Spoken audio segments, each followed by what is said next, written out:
Hello, my friends, and welcome to the Chew. I'm Pastor Robert. This is day 4 of week 9. Today we're looking at God's love anticipates. We'll be focusing on the third parable in our passage today, the parable of the prodigal son. I'm not going to read it to you today. I'd like to just tell you the story.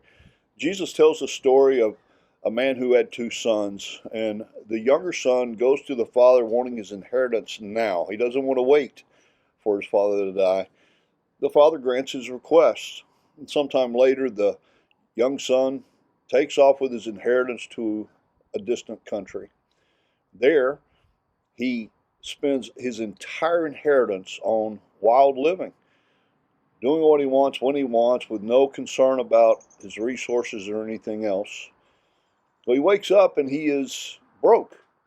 Well, he hires himself out to a man in the countryside, and the man puts him to work feeding his hogs.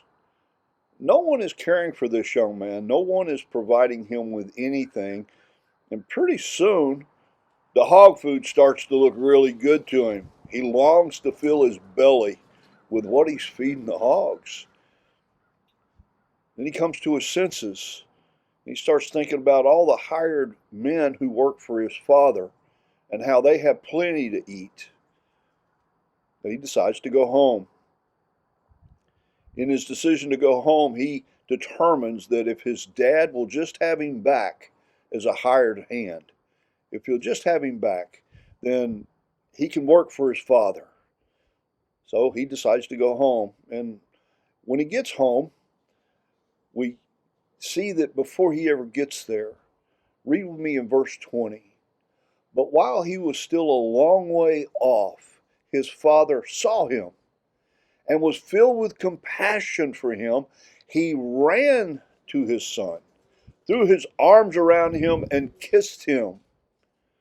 The son starts to plead his case, but in verse 22, the father says to his servants, "Quick, bring the best robe and put it on him.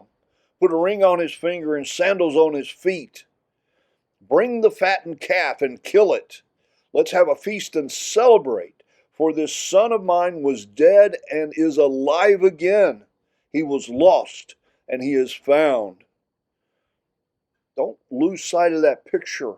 They're having a celebration for this son. Well, the older son, he's returning from the fields and he hears all the commotion of the party, and he calls over one of the servants and says, "Hey, what's going on?" The servant says, "Oh, that brother of yours was lost. He's home. He's back. And the master said we're to celebrate." Well, this makes the older son angry. So angry, in fact, that he refuses to go in. Can't believe they're celebrating. His father goes out to him and addresses him. And the son, he pleads his case about how he's been done wrong and this isn't right. And his father says in verse 31, "My son, you are always with me, and everything I have is yours. But we have to celebrate and be glad because this brother of yours was dead and is alive again. He was lost and is found."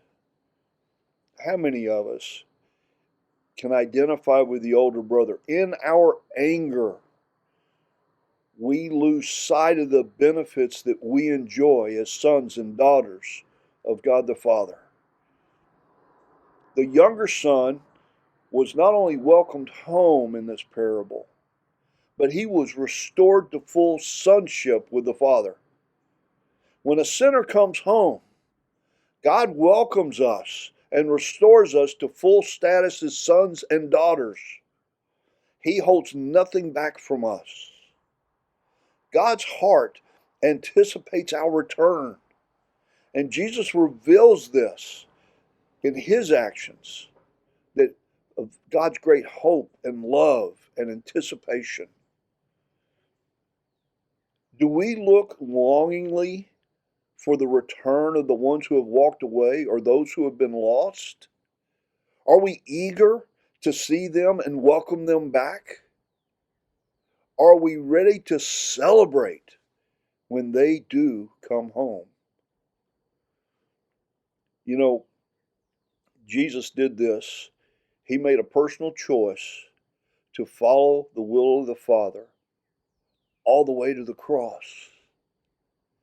His personal choice was in favor of the lost. Which way are we choosing? Are we choosing the way of Jesus, or are we choosing our own way?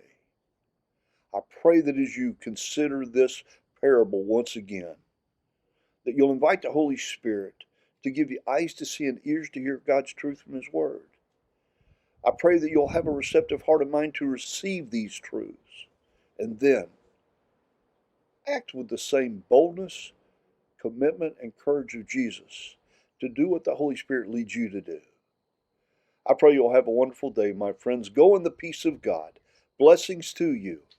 Bye for now.